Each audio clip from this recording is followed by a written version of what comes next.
आज हम कार्बोहाइड्रेट से करेंगे। तो जो कार्बोहाइड्रेट्स हैं उसमें ही हम आगे प्रोसीड कर रहे हैं। तो सबसे पहले एक बात बताना चाहूँगी, सैकेराइड्स ये क्या होते हैं। कार्बोहाइड्रेट्स को ही हम सैकेराइड कहते हैं ना। तो ये जो हैं पॉलीहाइड्रोक्सी एल्डेहाइड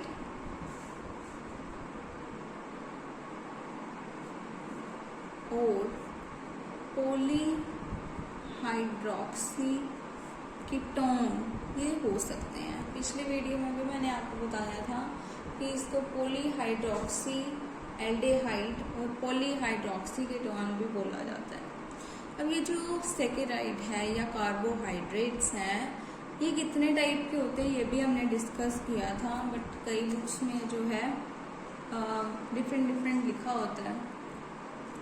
तो यहाँ पर भी बता देती हूँ मैं, ये 3 मेन टाइप्स होते हैं हमारे पास कार्बोहाइड्रेट्स के। सबसे पहला मोनोसैकेराइड ये अकेला ही होगा सब यूनिट, है ना। देन आता है हमारे पास ओलिगोसैकेराइड।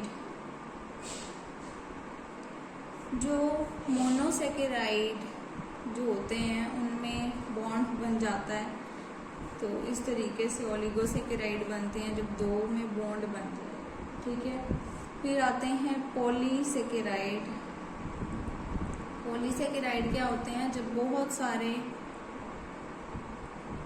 जो हैं मोनोसैकेराइड उनमें बॉन्डिंग हो जाए इस तरीके से, ठीक है,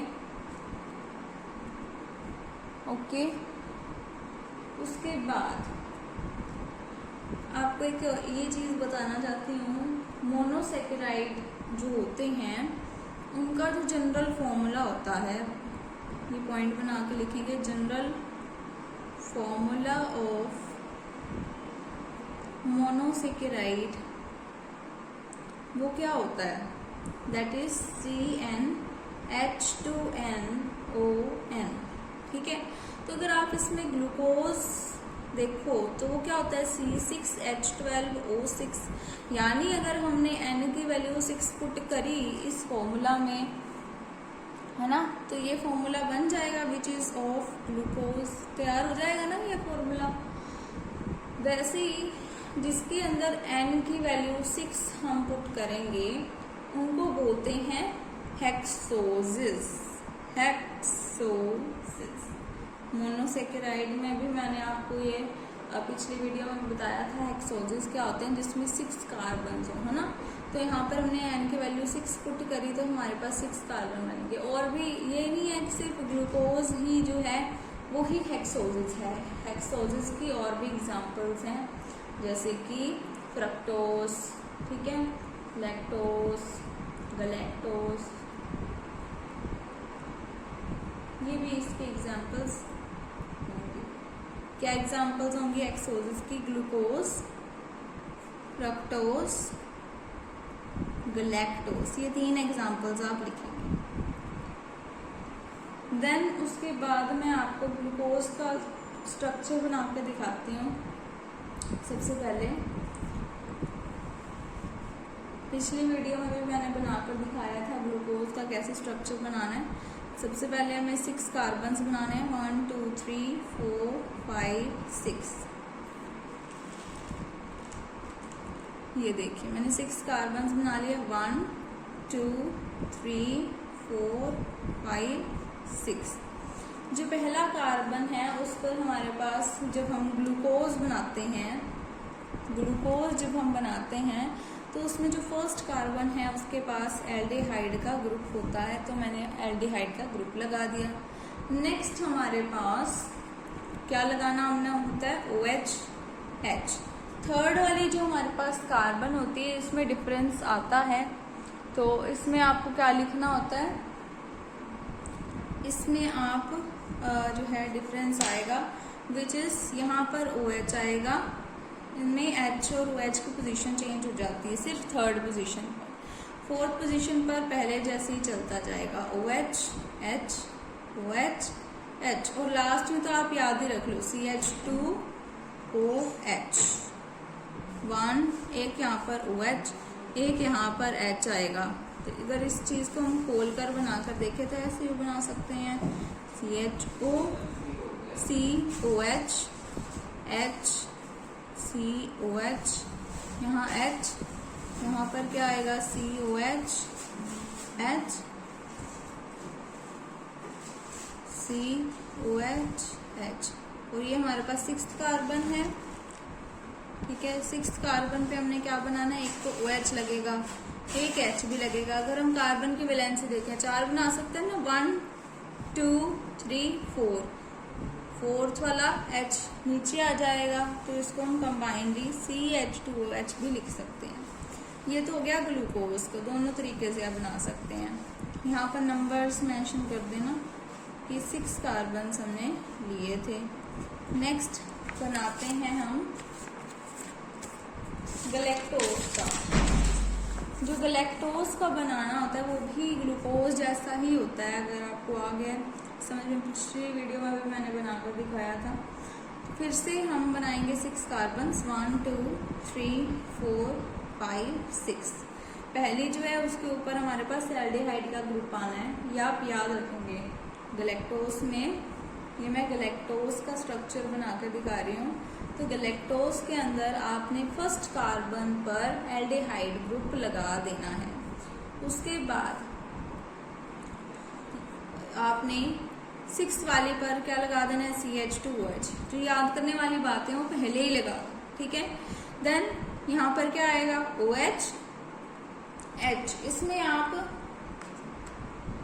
जो है सर्कल करेंगे 2 कार्बन पर, ताकि आपको डिफरेंस पता चले ग्लूकोज और गैलेक्टोज के स्ट्रक्चर में। वैसे कोई ज़रूरत नहीं है। तो यहाँ पर OH और H का 3rd एंड 4th, इन दोनों में इनकी OH H की पोजीशन में चेंज आएगा, बाकी एज इट इज रहेगा। ठीक है, अगर आप इनको बिल्कुल आमने सामने रख के कंपेयर करेंगे तो आपको और भी ज़्यादा क्लियर हो जाएगा। तो मैं यहाँ पर बना देती हूँ फटाफट से, ताकि आपको बिल्कुल क्लैरिटी हो जाए।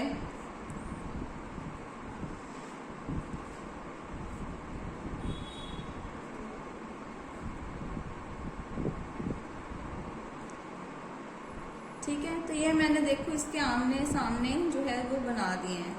इसमें आपको समझने में इजी रहेगा। ये है 3rd वाली carbon, 1st 2nd 3rd 4th 5th 6th। ठीक है, अब इन दोनों में कंपेयर करो। इन दोनों में आपको क्या कंपैरिजन करके पता चल रहा है कि बाकी स्ट्रक्चर तो सही है, सेम है, इन दोनों की स्ट्रक्चर बिल्कुल सेम है। बट यहाँ पर अगर आप देखें सिर्फ 4th वाली कार्बन के अंदर हमें डिफरेंस में नजर आ रहा है, क्योंकि 3rd वाली जो है दोनों में सेम है, और 4th वाली जो है गैलेक्टोज में हमने इसकी पोजीशन चेंज किया है, बट जो ग्लूकोज है उसमें हमने इसकी स्ट्रक्चर में OH और H की पोजीशन चेंज नहीं की। तो इससे आपको क्या पता चल रहा है, यहाँ से मैं आपको एक्चुअली एक डेफिनेशन बताना चाहती हूँ, विच इज ऑफ एपीमर्स। होता क्या एपीमर्स, ऐसे जो है हमारे पास शुगर्स होती हैं, ऐसी शुगर्स होती हैं ये जिनमें सिर्फ 1 कार्बन का डिफरेंस हो, उनको एपीमर्स कहते हैं। एपीमर्स के एग्जांपल है ग्लूकोज एंड गैलेक्टोज।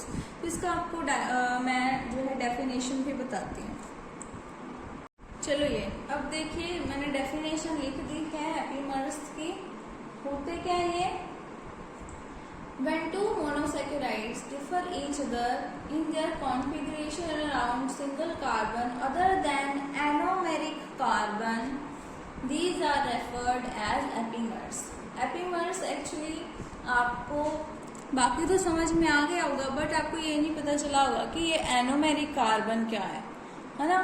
तो ये समझने के लिए मैं आपको पहले एनोमर्स समझाऊंगी, फिर आपको ये चीज समझ आएगी, बाकी समझ में आ गई होगी कि जब 2 मोनोसेकेराइड, ये क्या है, दोनों मोनोसेकेराइड है ना, ग्लूकोज और गैलेक्टोज दोनों मोनोसेकेराइड है। इन दोनों में क्या डिफरेंस होगा, इन दोनों में ये डिफरेंस होगा कि एक कार्बन के अराउंड जो है जो कॉन्फ़िगरेशन है दैट विल बी डिफरेंट।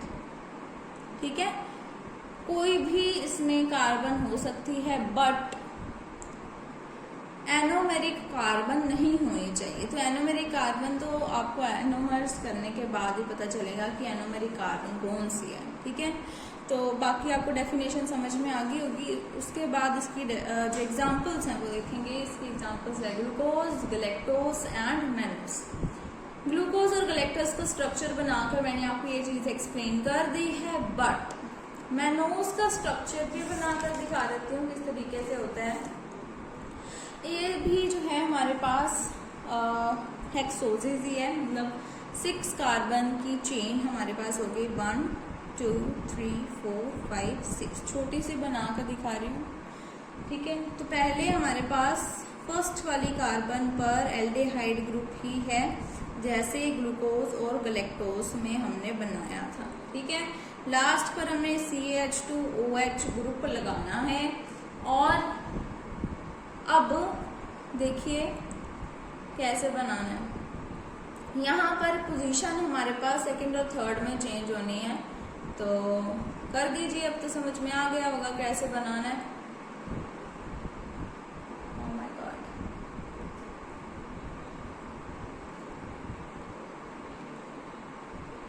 ठीक है, बना दी स्ट्रक्चर। अब तो समझ में आ गया होगा कहाँ पर डिफरेंस है सेकेंड कार्बन और थर्ड कार्बन में। अगर आप ऊपर से कंपेयर करो तो आपको क्या पता चल रहा है कि जो गैलेक्टोज था उसमें हमारे पास थर्ड और फोर्थ कार्बन में था, है ना। यहाँ पर हमारे पास ग्लूकोज है, ग्लूकोज में हमारे पास थर्ड कार्बन में था। और मैनोस का स्ट्रक्चर भी देख लो, जो मैनोस थी उसमें हमारे पास सेकेंड और थर्ड कार्बन पे है। तो अगर मैं इसको इकट्ठा लिखूं, गैलेक्टोज, ग्लूकोज, मैनोस, ठीक है। इसमें थर्ड कार्बन और फोर्थ कार्बन में जो है हमने ग्रुप्स चेंज किए थे, H और OH की पोजीशन हमने चेंज की थी, उसकी कॉन्फ़िगरेशन चेंज की थी। जो ग्लूकोज थी उसमें हमने सिर्फ थर्ड वाली पर चेंज किया था, और जो मैनोस था उसमें थर्ड और सेकंड वाले में चेंज किया था। मतलब इससे मैं आपको क्या बताना चाहती हूँ, इसमें आपको ये बताना चाहती हूँ कि जो ग्लूकोज है और मैनोस है वो दोनों एपीमर्स हैं। ग्लूकोज और मैनोस एपीमर्स हैं। क्यों? क्योंकि अगर ये आप इन दोनों के स्ट्रक्चर में देखो तो इसमें 1 कार्बन के कॉन्फ़िगरेशन में डिफरेंस है, ठीक है। अगर आप ग्लूकोज और गैलेक्टोज में देखो तो इन दोनों में भी 1 कार्बन की कॉन्फ़िगरेशन में डिफरेंस है। बट अगर आप देखो गैलेक्टोज और मैनोस में, ये दोनों एपीमर्स नहीं हैं। अगर इन दोनों में देखो तो these are not epimers. Why? क्योंकि ये जो दोनों हैं इनमें हमारे पास 1 कार्बन की कॉन्फ़िगरेशन में वैसा डिफरेंस नहीं है जैसा कि हमें एपीमर्स में हमने बोला, राइट? वैसा नहीं है। तो दीज आर नॉट एपीमर्स। यहाँ पर आप लिख भी सकते हो कि glucose and mannose are epimers. फिर लिखोगे glucose, galactose are epimers, then galactose and mannose are not epimers. ठीक है, पता चल गया होगा अब तो, एपीमर्स समझ में आ गया होगा। बस एक एनोमेरिक कार्बन को छोड़ के, वो आपको एनोमर्स करोगे तो समझ में आ जाएगा। नेक्स्ट मैं आपको अब एनोमर्स करवाते हैं। नाउ एनोमर्स, एनोमर्स क्या होते हैं सबसे पहले डेफिनेशन से समझते हैं। These are the cyclic monosaccharide. ये क्या होते हैं? साइक्लिक होते हैं। अंडरलाइन कर लीजिए जो डिफरेंट चीजें आ रही हैं। These are cyclic monosaccharide. So ये होते मोनोसेकेराइड ही हैं बट साइक्लिक होते हैं।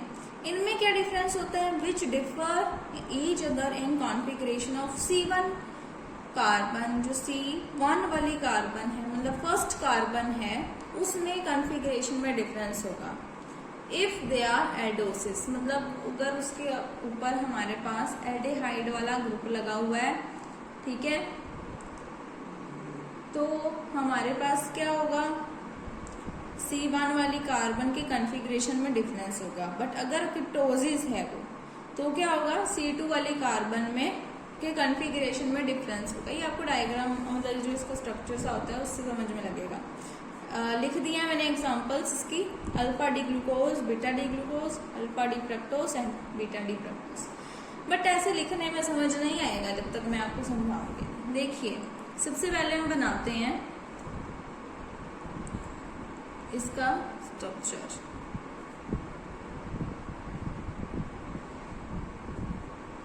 सबसे पहले आपने इस तरीके से बनाने हैं।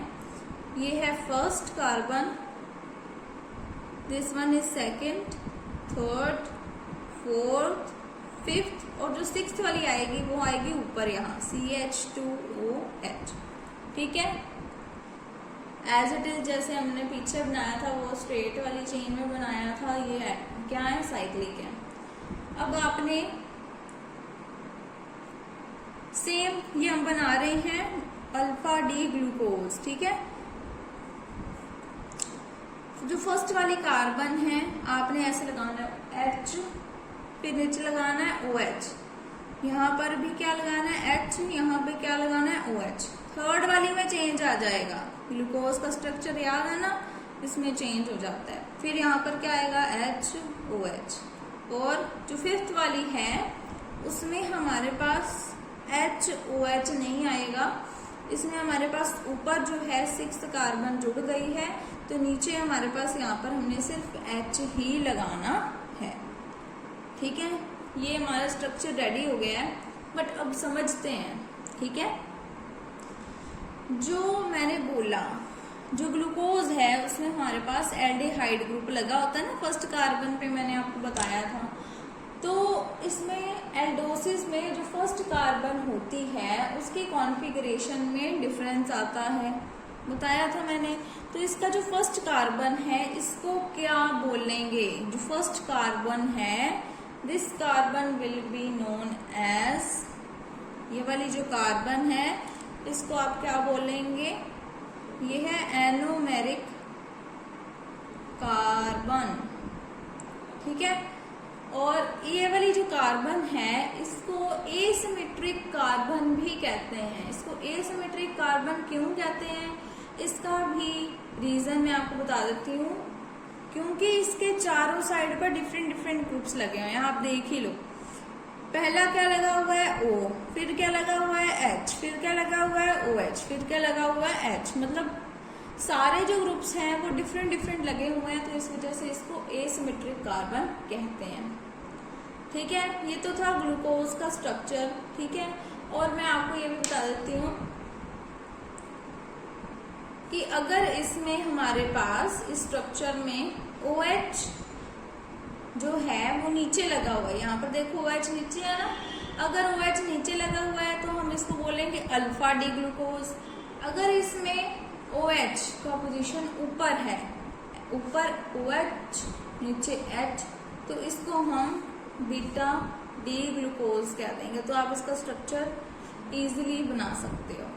अब मैं आपको बता देती हूँ fructose, alpha D fructose, beta D fructose, ये होती है हमारे पास 5 कार्बन रिंग होती है जो हमने ऐसे बनानी होती है। ऊपर O, फिर यहाँ पर कार्बन, यहाँ पर भी कार्बन, इधर भी कार्बन और इधर भी कार्बन, 5 कार्बन का बनाना होता है। जो फर्स्ट कार्बन है वो यहाँ लगी होती है, ठीक है। और इसको बोलेंगे हम फर्स्ट कार्बन, ये है सेकंड, ये थर्ड, फोर्थ, फिफ्थ, और उसके बाद हम बनाना शुरू करते हैं। यहाँ क्या आ जाएगा CH2OH, ये सिक्स्थ हो गया ना। तो अब शुरू करते हैं। इसमें मैंने बोला अगर कीटोन ग्रुप लगाओ, क्योंकि जो अल्फा जो फ्रक्टोज होता है, एक्चुअली फ्रक्टोज में हमारे पास फर्स्ट कार्बन पर कीटोन वाला ग्रुप लगा होता है, तो इसमें एनोमेरिक कार्बन कौन सा होगा इस स्ट्रक्चर में? Alpha D. फ्रक्टोज की साइक्लिक जो स्ट्रक्चर होती है उसमें हमारे पास जो है एनोमेरिक कार्बन कौन सा होगा? एनोमेरिक कार्बन सेकंड वाला होगा। Second carbon will be known as the anomeric carbon.